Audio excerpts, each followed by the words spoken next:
So guys welcome to smart rankers.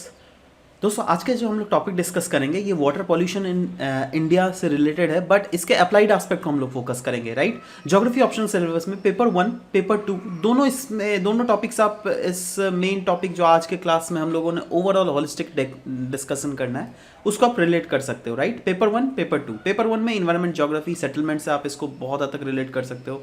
Water resources settlement contemporary issues जो paper 2 में भी आपको मिल जाएंगे उससे भी आप इसको रिलेट कर सकते हो और बहुत सारे फोर्डर पॉइंट निकाल सकते हो। चलो, और हाँ, इसका जो पीडीएफ है ना वो मैं नीचे डिस्क्रिप्शन में आपको एक टेलीग्राम लिंक जो है उसका मैं लिंक डाल देता हूँ, आप वहाँ पर जाकर डाउनलोड ज़रूर कर लीजिएगा। ठीक है, टेलीग्राम चैनल के लिंक से, है ना, तो आपको ही आसानी होगी। एनीवेज, चलिए आगे बढ़ते हैं दोस्तों।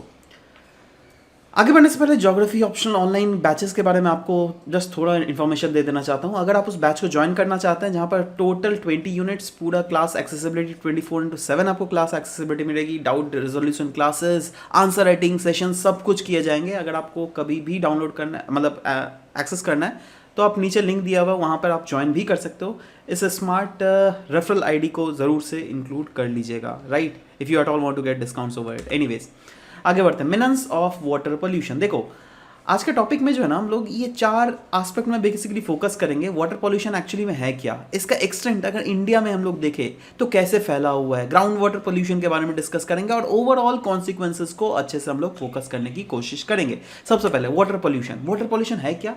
देखो, कभी भी अगर नेचुरल वाटर बॉडीज का कंटामिनेशन हमें देखने को मिलता है then that can be said to be sense of water pollution in the sense क्या। देखो, नॉर्मल वाटर, सोचो एक पॉन्ड है या फिर एक रिवर है या फिर एक ओशन है। राइट, वो नॉर्मल स्टेट में जो प्राकृतिक स्टेट है वो छोड़ दो, बट उस प्राकृतिक स्टेट ऑफ उस स्टेट को अगर हम लोग एनीवेज चेंज करते हैं by anthropogenic means, by introduction of some sort of chemicals, then that will said to be the water pollution। क्योंकि हम लोग नेचुरल वाटर बॉडी को कॉन्टामिनेट कर रहे हैं by some other outer salts या फिर इम्प्योरिटीज। ठीक है, अब उन इम्प्योरिटीज को हम लोग क्या कहते हैं, पल्यूटेंट्स। क्योंकि ये पल्यूटेंट्स ही जो है ना इन वाटर को पल्यूट करते हैं। और जैसे आपको पता है दैट इंडिया बहुत ज़्यादा अर्बनाइज्ड हो रही है। राइट, इंडिया का ग्रोथ हिस्टोरी अगर देख लीजिएगा बढ़े जा रही है और आने वाले समय में ये रुकने का नाम नहीं लेने वाली। ठीक है, इसलिए ओवरऑल ये भी बोला गया है दैट ऐसे बहुत सारे रीजन है इंडिया में जो कि वाटर स्ट्रेस्ड हो चुके हैं। इनफैक्ट कहा जा रहा है 70% ऑफ सरफेस वाटर जो है ना इंडिया में, it is estimated to be unfit, मतलब पीने के लिए लायक ही नहीं है। इनफैक्ट सदर्न इंडिया अगर देख लीजिएगा that is major impacted by this thing। right now in water pollution in India का एक्सटेंट अगर देख लो किन किन रीजन्स में, मतलब कैसा है वाटर पोल्यूशन का overall state as of now, तो सेंट्रल पोल्यूशन कंट्रोल बोर्ड का रिपोर्ट 2018 वाला रिपोर्ट ही हम लोग चर्चा करेंगे और उसके आधार पर आज ये पूरे will carry forward this whole discussions. तो उसमें यह बोला गया था दैट ओवरऑल जितने भी रिवर स्ट्रेचेस है ना इंडिया में, अराउंड 351 रिवर स्ट्रेचेस जो है बिल्कुल पल्यूट हो गए हैं। जो क्या 2015 में 302 था, देखो बढ़ ही रहा है, लेकिन ये प्रोपोर्शन अराउंड 50 एडिशन हुआ है, 49 स्ट्रेचेस एडिशन हुआ है क्या नहीं। ठीक है, जिसमें से 45 तो ऐसे है ना जो क्या क्रिटिकली पोल्यूटेड है, मतलब बहुत ज़्यादा, हद से ज़्यादा, मतलब वो नदी नहीं वो नाला बन गया काइंड ऑफ। ठीक है, so nearly 1/3 of the polluted river stretches जो कहाँ पर है वो है महाराष्ट्र में, असम और गुजरात में।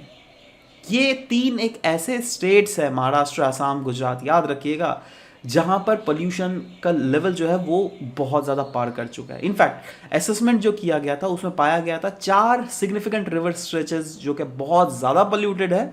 वो एक तो है मिथि रिवर जो क्या अगेन महाराष्ट्र में है, दूसरा है गोदावरी रिवर, ये तो आपको पता ही है, साबरमती रिवर गुजरात का, और हिंडौन रिवर ये वेस्टर्न यूपी में है। सहारनपुर से तो गाजियाबाद अगर देख लीजिएगा बहुत ही ज़्यादा ये रीजन पोल्यूटेड है। ठीक है, हद से ज़्यादा पोल्यूटेड है।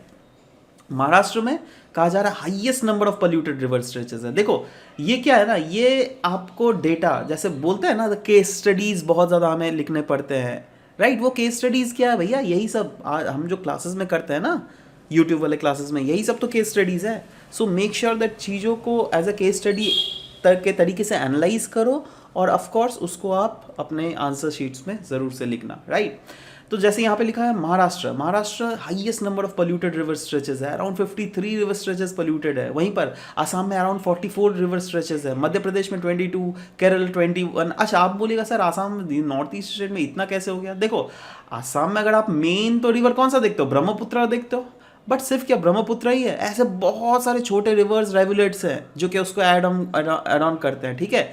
इसीलिए क्योंकि इतने सारे हैं ना, तो इसीलिए भी आसाम में पोल्यूशन बहुत ज़्यादा है, क्योंकि लोग भी तो रहते हैं ना यार, ऐसे थोड़ा ना है।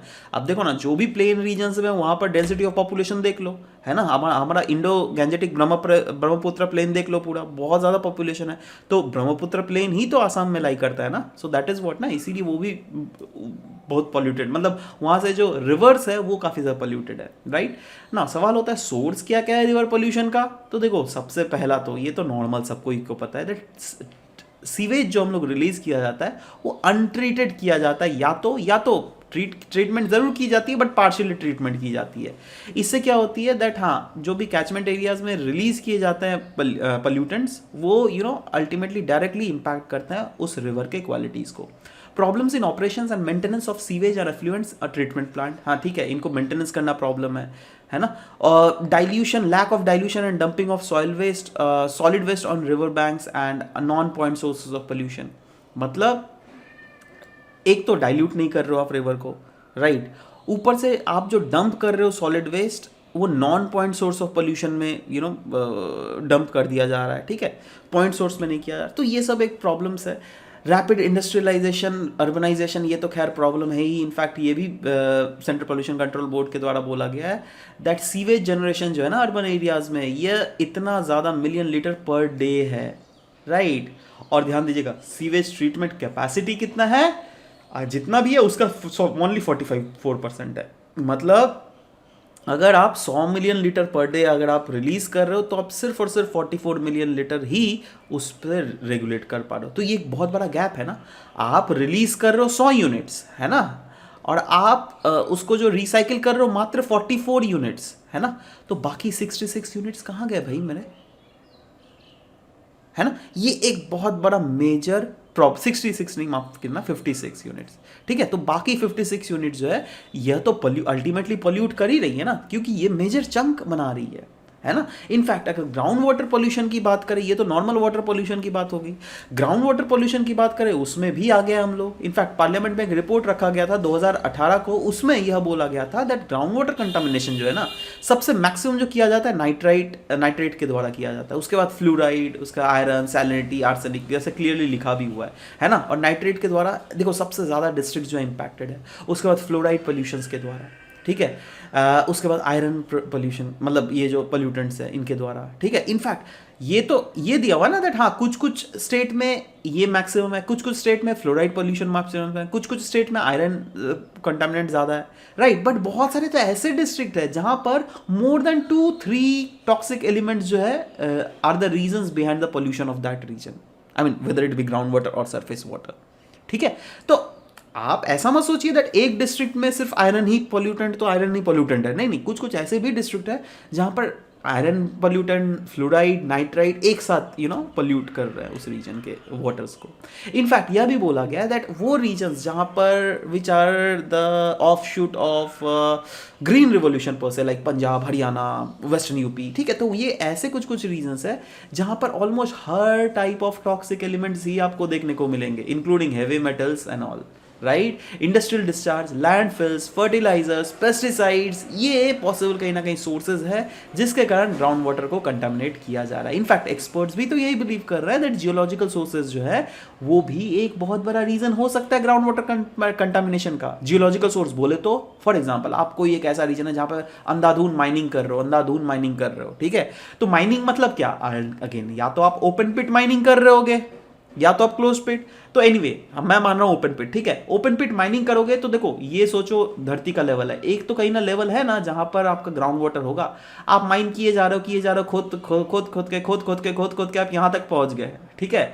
तो क्या होगा ना, अगेन ये जो अब सोचो ऊपर से अगर बारिश होएगी तो यहां पर जो भी आपने माइन मटीरियल्स है they can leach down easily and they can easily mix up with the ground water, ठीक है, जिससे इस रीजन में ग्राउंड वाटर पोल्यूट होगा, हुआ क्या नहीं? तो एक बहुत बड़ा जियोलॉजिकल रीजंस तो है ना। और भी देखो, जो नेचुरल कॉजेज है उसको तो रोका नहीं जा सकता, ठीक है। जो नेचुरल कॉजेज है, जैसे अगर सोचो कहीं पर क्रैक आ गया, उसके कारण अगर कुछ हो रहा है, ठीक है, दैट इज नेचुरल कॉज, उसको मैं क्या, आप भी कोई नहीं रोक सकता, कोई साइंस भी नहीं रोक सकता, ठीक है। बट जो ह्यूमन कॉज है, जैसे इस टाइप की चीज़ है, राइट, इसको तो आराम से रोकी जा सकती है ना भाई, ठीक है। वही चीज़ यहाँ पे बोला जा रहा है दैट इनडिस्क्रिमिनेट जो एक्सट्रैक्शन की जा रही है ना, वो चीज़ कहीं ना कहीं हमें बहुत हद तक बंद करनी पड़ेगी ना। सवाल यह भी होता है, ठीक है, कॉन्सिक्वेंसेस क्या है? हम तो इतना कंसर्न तो लग रहा है दैट अरे भाई वाटर पोल्यूशन अगर होगा तब तो फिर बवाल हो जाएगा। तो क्या इसके कॉन्सिक्वेंसेस कैसे कैसे हम लोग कैसे एनालाइज करेंगे? देखो, मल्टी एंगल के तरीके से एनालाइज करते हैं। सबसे पहले तो अगर क्वालिटी, वाटर का क्वालिटी आपका पुअर रहेगा, राइट, उसी वाटर से आप फूड को प्रोडक्शन कर रहे हो, तो ऑब्वियस सब आता है, फूड प्रोडक्शन, फूड का क्वालिटी क्या अच्छा रहेगा? No, right. मतलब फूड सिक्योरिटी में आने वाले समय में प्रॉब्लम हो सकती है, एब्सोल्युटली हो सकती है, बिल्कुल ठीक है। वहीं वाटर सिक्योरिटी में भी तो प्रॉब्लम हो ही रही है ना, क्योंकि वाटर का क्वालिटी खराब हो रहा है तो डायरेक्टली तो वाटर लॉस हो ही रहा है ना। Exceeding carrying capacities of urban hub, जी हाँ, एब्सोल्युटली, मतलब अर्बन हब्स का जो कैरिंग कैपेसिटी है वो हद से ज़्यादा एक्सीड कर जा रहा है। डिजीज बर्डन और इनइक्वालिटीज़ जो है वो भी काफ़ी ज़्यादा राइज में है। Inter state water river disputes हमें ज़्यादा देखने को मिल रहा है। क्यों? क्योंकि अगेन वाटर एक बहुत इंपॉर्टेंट रिसोर्स है, राइट। तो अगर सोचो ये दो स्टेट्स है, ठीक है, अब यहाँ से वाटर इधर रिलीज होकर इधर जा रहा है, तो ये वाली स्टेट तो डिमांड करेंगी ना दैट हमें ज़्यादा से ज़्यादा वाटर रिलीज करो, बट ये वाली स्टेट क्या सोचेगी, अरे भाई हमारे किसानों को ही फिर वाटर नहीं मिलेगा फ्यूचर में, तो हम इस वाटर को ज़्यादा से ज़्यादा इस्तेमाल करें, समझ लो। तो इसलिए इंटर वाटर डिस्प्यूट फ्यूचर में भी होना बिल्कुल लाजमी है, ठीक है।